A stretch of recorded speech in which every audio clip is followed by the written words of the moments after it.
পারবেন না? যে আয়াতটা বুঝবেন না, ওলামায়ে কেরামের কাছে যাবেন, গিয়ে বলবেন হুজুর এটা বুঝি না, বুঝাই দেন। নিজে নিজে ব্যাখ্যা করতে যাবেন না।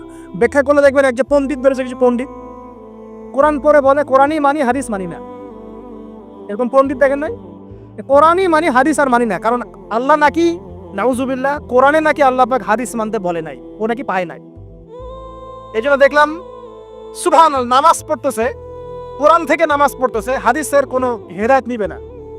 মানে কিরকম, যে হাত হাত আবার ঠিকই বাঁধতেছে, হাত বাঁধতেছে, রুকু করতেছে, সেজদা করতেছে, এগুলো আবার কোথায় পাইলো আল্লাহ ভালো জানে। হাত এভাবে বাঁধতেছে, এভাবে হাতটা বাঁধা কোরআনে কোথায় আছে আমি পাইলাম না কোথাও। ঠিক আছে, হাদিস ছাড়া কি এগুলো আসবে? হাত বাঁধলো, সেজদায় গিয়ে সুবহান রাব্বিয়াল আ'লা বলছে না, বলছে আসলামতু লিরাব্বিল আলামিন। এটা কোরআন থেকে বলছে। অথচ নবী সাল্লাল্লাহু আলাইহি ওয়াসাল্লাম হাদিস থেকে বলছেন সুবহান রাব্বিয়াল আ'লা, সুবহুন কুদ্দুসুন রব্বুল মালাইকাতি ওয়ার রূহ, সুবহানাকাল্লাহুম্মা রাব্বানা ওয়া বিহামদিকা আল্লাহুম্মা ইগফির। এগুলো নাই, ও বলছে আসলামতু লিরাব্বিল আলামিন। মানে কোরআন মানি, হাদিস মানি না। এত বেশি পণ্ডিত হওয়ার দরকার নাই। এরা যে ইচ্ছা পাকা টাইপের পণ্ডিত। ওমর রাদিয়াল্লাহু আনহুর যুগে বেঁচে থাকলে এদেরকে পিটাই সোজা করে ফেলাইতা। ফাইজলামি শুরু করছে, কোরআন মানি, হাদিস মানি না। আল্লাহ পাক কোরআনে বলছে ওয়া মা আতাকুমুর রাসূলু ফাখুযু, রাসূল যা দিয়েছেন তা গ্রহণ করো। ওয়া মা নাহাকুম আনহু ফান্তাহু, রাসূল যা নিষেধ করছেন দূরে থাকো। রাসূল যা দেন সেটা হাদিস না, রাসূল যা দেন সেটা সুন্নাহ না। সুন্নাহ তো সে মানেই না, আলটিমেটলি সে কোরআনই মানে না। তো আসল কথা হচ্ছে এইসব ফিতনা থেকে বেঁচে থাকবেন। কোরআন তেলাওয়াত বাড়িয়ে দেন। কয়টা বলছি? 5টা, 6টা। 7 নাম্বার, বেশি থেকে বেশি ইস্তেগফার সারাদিন পড়বেন। আস্তাগফিরুল্লাহ ওয়া আতুবু ইলাইহি, আস্তাগফিরুল্লাহ ওয়া আতুবু ইলাইহি, আস্তাগফিরুল্লাহাল্লাযী লা ইলাহা ইল্লা হুয়াল হাইয়ুল কাইয়্যুম ওয়া আতুবু ইলাইহি। প্রত্যেক দিন পড়তে হবে 100 বার করে। কতবার করে? 100 বার। 8 নাম্বার, বেশি বেশি আল্লাহর জিকির, চলতে ফিরতে জিকির। সুবহানাল্লাহ, আলহামদুলিল্লাহ, লা ইলাহা ইল্লাল্লাহ, আল্লাহু আকবার, লা হাওলা ওয়ালা কুওয়াতা ইল্লা বিল্লাহ। বলবেন হাসবুনাল্লাহু ওয়া নি'মাল ওয়াকিল। ঠিক আছে, সুবহানাকা আল্লাহুম্মা রাব্বানা ওয়া বিহামদিকা আল্লাহুম্মা ইগফিরলি, সুবহানাল্লাহি ওয়া বিহামদি আদাদা খালকি ওয়া রিদা নাফসি ওয়া জিনাতা আরশি ওয়া বিদাদা কালিমাতি। যত জিকির আছে সব করবে, জিকির বাড়াবেন। যত জিকির বাড়াবেন অন্তর পরিশুদ্ধ হবে ইনশাআল্লাহ আযজা ওয়া জাল। কয়টা বলছে? 8। আর 2টা বলি। 9, অন্যের হক নষ্ট করবেন না। অন্যের হক নষ্ট করলেই মন কঠিন হয়ে যাবে। অন্যের হক নষ্ট করবেন না, বরং মানবতার কল্যাণে কাজ করেন। যে কাজগুলো মানব সেবামূলক সেগুলো করেন। রক্তদান কর্মসূচি করেন, গাছ লাগান, এতিমের মাথায় হাত বোলান, বিধবার খোঁজ খবর নেন। ঠিক আছে, মেয়েদের সেলাই মেশিন কিনে দেন, মানুষের উপকারে কাজ করেন। দেখবেন আপনার মনটা নরম হয়ে যাবে ইনশাআল্লাহ। যার মন নরম এবং যার মনের মধ্যে সততা আছে, আল্লাহ পাক ইনশাআল্লাহ সেখানে অবশ্যই হেদায়েত ঢালবে ইনশাআল্লাহ। আর 10 নম্বর, সবচেয়ে শেষ হচ্ছে যে কবর জিয়ারত করবেন বেশি বেশি করে, এবং নিজের মৌতের কথা স্মরণ করে আল্লাহর কাছে বেশি বেশি দোয়া করবেন। কি দোয়া করবেন? ইয়া মুকাল্লিবাল কুলুব সাব্বিত কলবি আলা দীনিক, ইয়া মুসাররিফাল কুলুব সাররিফ কুলুবানা আলা তাআতিক। এই দোয়াগুলো করবেন ইনশাআল্লাহ। এবং কবর জিয়ারত করবেন সপ্তাহে সপ্তাহে, পারলে 2 দিন 3 দিন পর পর কবরস্থানে যাবেন। ইনশাআল্লাহ দেখবেন আপনার মন নরম হবে ইনশাআল্লাহ আযজা ওয়া জাল। এখনকার সভ্যতা এসে কবরস্থানকে সমাজ থেকে দূরে সরিয়ে দিয়েছে। অথচ আগে মুসলিমদের কবরস্থান ছিল মসজিদের পাশে। 5 ওয়াক্ত নামাজ পড়তো, কবর জিয়ারত করে বাসায় যেত। 5 ওয়াক্ত নামাজ পড়তে আসতো, কবরকে দেখতো, পরকালে করা স্মরণ হতো। এখন কবরস্থান ওই যে দূরে, সারা জীবনে একবার যায় কিনা সন্দেহ আছে। এই 10টা কাজ যদি আপনারা করতে পারেন ইনশাআল্লাহ তাআলা, আমাদের কলবটা ইনশাআল্লাহ নরম হবে, আত্মশুদ্ধি অর্জিত হবে। আর এগুলোর পাশাপাশি অবশ্যই আল্লাহওয়ালা, আত্মশুদ্ধিওয়ালা মানুষের সোহবতে গিয়ে থাকবে।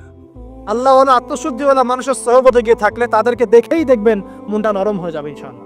ইলমি পরিবেশে থাকেন, দিনী পরিবেশে থাকেন, আমর বিল মারুফ নাহি আনিল মুনকারে কাজ করেন। 3 দিন, 7 দিন, 40 দিন, যতদিন পারেন আল্লাহর পথে সময় লাগান, সময় লাগান। আমি এটাকে আপনার আত্মশুদ্ধির জন্য বলছি, এটা একমাত্র পদ্ধতি আত্মশুদ্ধির, এটা বলছি না। এখানে গেলে আপনি ইনশাআল্লাহ আপনার ইসলাহ এবং সংশোধনের জন্য কাজ করতে পারবেন। আল্লাহ রাব্বুল আলামিন আমাদের সবার কলবগুলোকে পরিচ্ছন্ন করুন। আল্লাহ পাক আমাদের সবাইকে শিরকের পথ থেকে বাঁচিয়ে রাখুন, হৃদয় কঠিন হওয়া থেকে বাঁচিয়ে রাখুন। আল্লাহ পাক আমাদেরকে বেশি থেকে বেশি কোরআন তেলাওয়াত করার তৌফিক দান করুন, দ্বীনি জ্ঞান চর্চা করার তৌফিক দান করুন। আল্লাহ পাক আমাদের সবাইকে হারাম রিজিক, জিনা, সুদ, ঘুষ থেকে বাঁচিয়ে রাখুন। আল্লাহ পাক আমাদেরকে পরকালীন চেতনায় এই দুনিয়ার জীবন কাটানোর তৌফিক এনায়েত করুন, আমিন। আমার সাথে আবার তওবা করেন যে সারা জীবন সুদ খাবো না ইনশাআল্লাহ। নবী সাল্লাল্লাহু আলাইহি ওয়াসাল্লাম 4 শ্রেণীর মানুষকে অভিশাপ করেছেন। 1 শ্রেণী যে সুদ খায়, 2 নাম্বার যে দেয়, 3 নাম্বার যে সাক্ষী থাকে, 4 নাম্বার যে লিখে রাখে।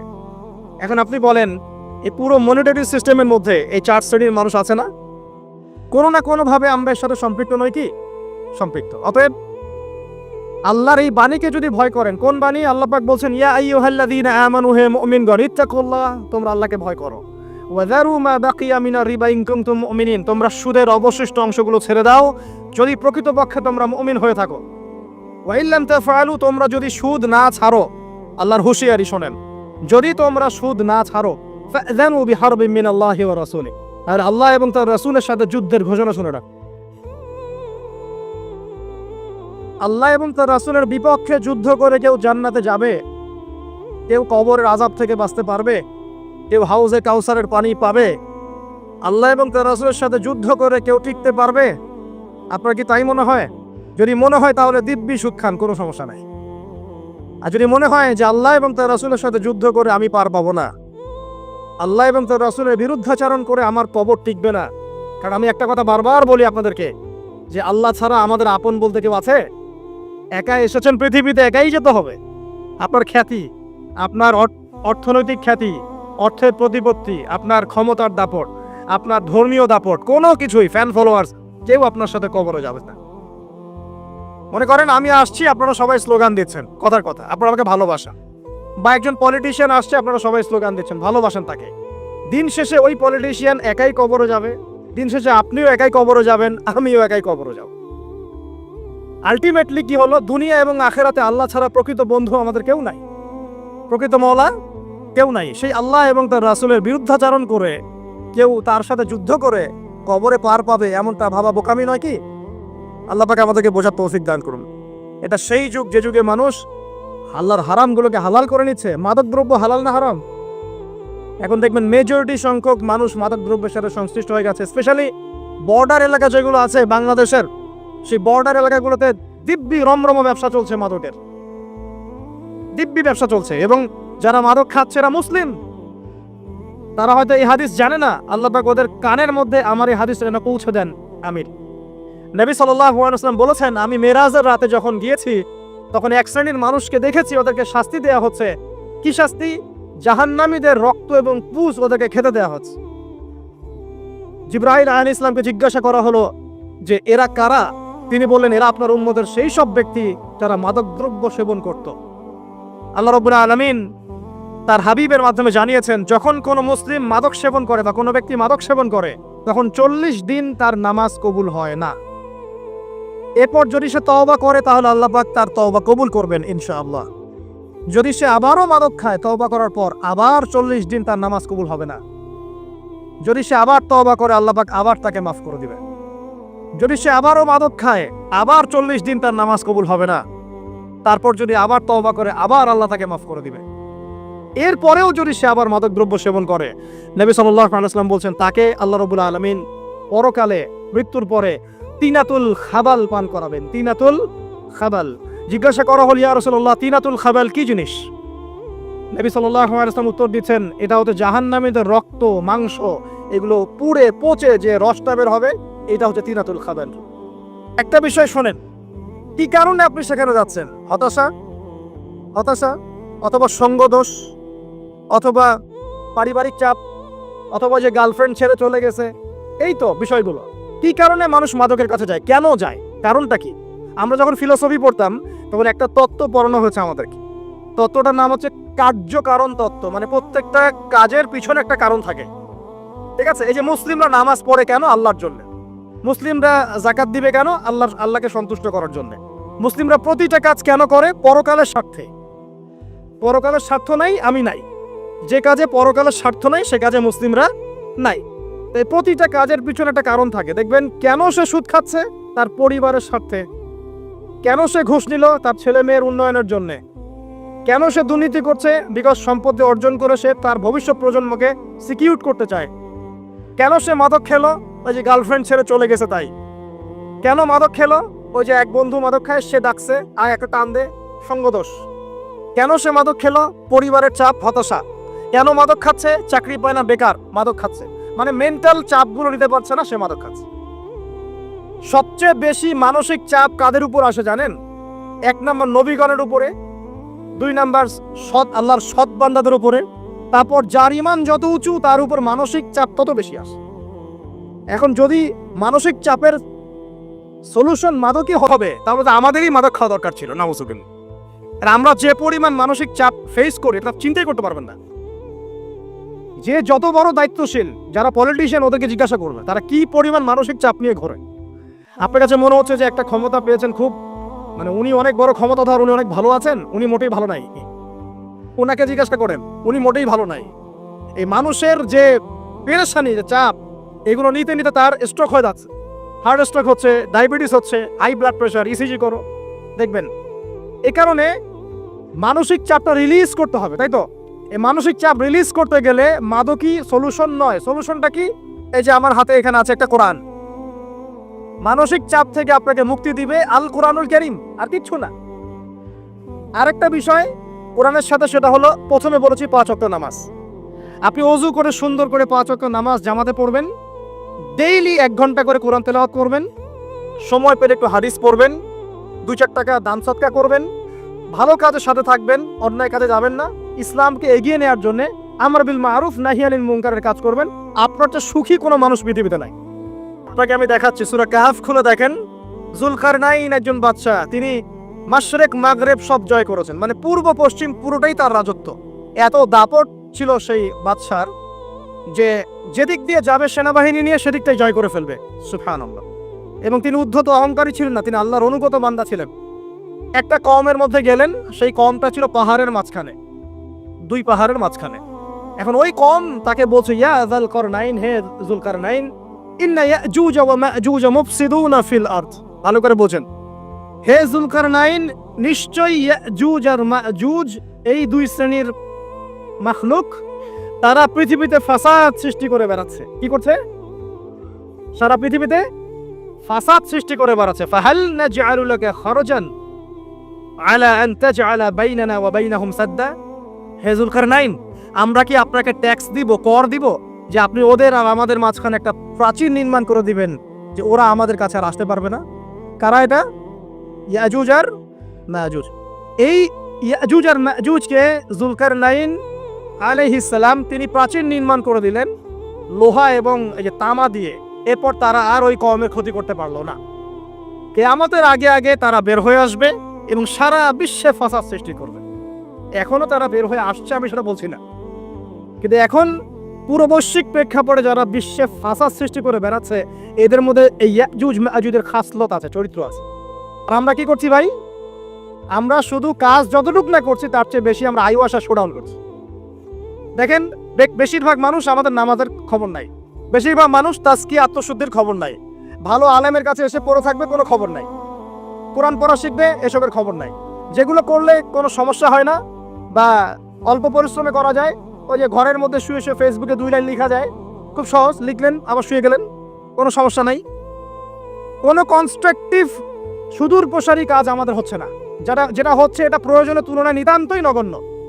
এই কারণে আমাদের যারা দিন, আমরা যারা বুঝি, যাদের মধ্যে ইসলামের চেতনা আছে, ইসলামকে ভালোবাসি, আমরা যারা চাই দিন এগিয়ে যাক, আমাদের কনস্ট্রাকটিভ কাজ করতে হবে, মানে সুদূর প্রসারী কাজ করতে হবে। শৈথিল্যতাবাদীও হবেন না, আবার চরমপন্থীও হবেন না, মধ্যমপন্থী হয়ে ইসলামকে, কোরআনকে এবং হাদিসকে হাতে নিয়ে উম্মার ঐক্যের স্বার্থে, দেশ জাতি জনগণের ঐক্যের স্বার্থে এগিয়ে যান। আল্লাহ পাক আপনাদের হাতকে শক্তিশালী করুন, দোয়া করি। এখানে খুবই স্মার্ট হতে হবে এবং বেসিক কাজগুলো খুব বেশি করে করতে হবে। বেসিক কাজ কি ভাই? বেসিক কাজ হচ্ছে আপনার নামাজ, বেসিক কাজ আপনাকে কোরআন শিখতে হবে, বেসিক কাজ আপনাকে আরবি শিখতে হবে, বেসিক কাজ আপনি যেখানে পড়াশোনা করছেন এই পড়াশোনা করে ওই জ্ঞানটাকে দিয়ে ইসলামের খেদমতে আপনাকে কল্যাণে কাজ করতে হবে। বেসিক কাজ যেখানে আপনাকে আল্লাহ পাক দায়িত্ব দিবেন সেখান থেকেই আপনাকে দিনের খেদমত করতে হবে। ডক্টর হন, দিনের খেদমত করেন, ইঞ্জিনিয়ার হন, দিনের খেদমত করেন, পলিটিশিয়ান হন, কোনো আপত্তি নাই, আমরা আপনাকে ভোট দিব ইনশাল্লাহ, আমরা আপনাকেই ভোট দিব ইনশাল্লাহ। আপনি ওখানে গিয়ে দিনের খেদমত করেন, আল্লাহ পাক তৌফিক দান করুন। কথা কি বুঝতে পারছেন? ইসলাম ক্ষমতা জোর করে আদায় করে নেওয়ার জন্য আসে নাই। আবু যার রাদিয়াল্লাহু আনহু কি বলছেন জানেন?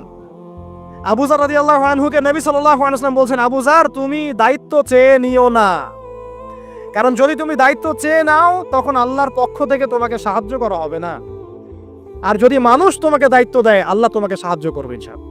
কত চমৎকার সিস্টেম ইসলামে। আর এখন আমরা কি করি? আমাকে দেন, ও ভালো না আমি ভালো, ওরা সব খারাপ আমি ভালো। বুঝতে পারছেন না কিয়ামতের মাঠে কি কঠিন হিসাবটা দিতে হবে। আল্লাহ পাক আপনাদেরকে বোঝার তৌফিক দান করুন।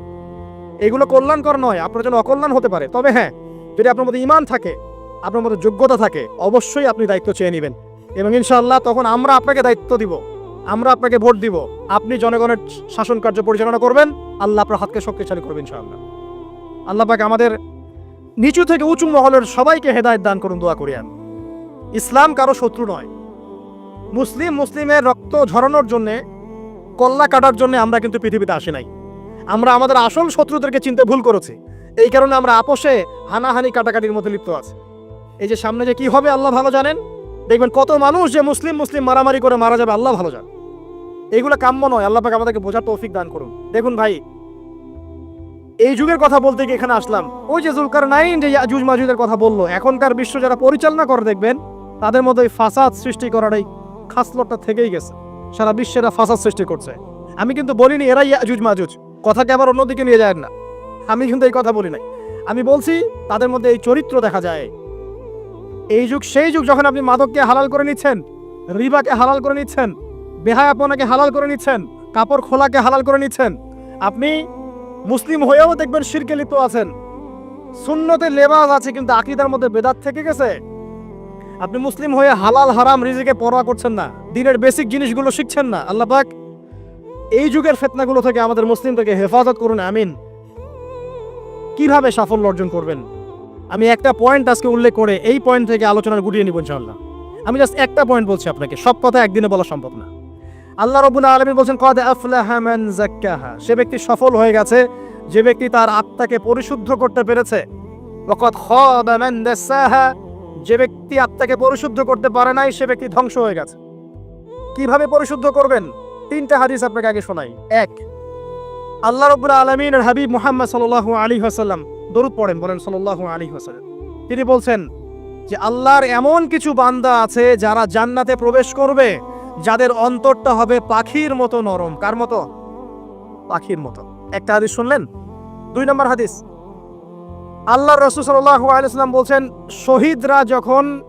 শহীদদের আত্মা যখন আল্লাহর কাছে পৌঁছায়, আল্লাহ রাব্বুল আলামিন সেই আত্মাগুলোকে সবুজ রঙের কিছু পাখির মধ্যে প্রদান করেন এবং সেই পাখিগুলো আরশের নিচে লণ্ঠন আছে, এখানে বসে থাকে এবং তারা জান্নাতের যে কোনো জায়গায় যায়, ঘুরে খাবার খায়, আবার ফিরে আসে। আল্লাহ পাক তাদেরকে বলেন যে তোমরা কি চাও, তোমরা কি চাও?